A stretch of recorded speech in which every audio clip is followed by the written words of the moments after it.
সুন্নত নফল সব ইবাদতের মধ্যে তিনি কাটাতেন। আউয়াবিন নামাজ, শাস্তের নামাজ, এশাকের নামাজ, তাহাজ্জুদের নামাজ, তিনি ফরজ পড়ার পরও, ফরজ ইবাদত করার পরও এভাবে এক্সট্রা ইবাদত করতেন। ঠিক না মানে বলেন না? এই সমস্ত এক্সট্রা ইবাদত গুলিকে বলা হয় নফল।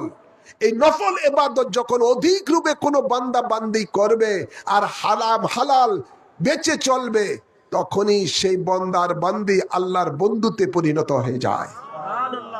তাই ওই বন্ধুর মাজারে গিয়ে, দরবারে গিয়ে কোন বান্দা যখন আল্লাহর কাছে চায়, তখন আল্লাহ তাবারক ওয়া তাআলা ওই জায়গাকে শায়ের আল্লাহ ঘোষণা দিয়ে তার ওই বান্দার খাতিরে, ওই বান্দার জাকিরিন জাইরিনদেরকে আল্লাহ তাদের ফরিয়াদকে কবুল করে নেন। নারে তাকবীর, নারে রিসালাত, আহলে সুন্নাত ওয়াল জামাত।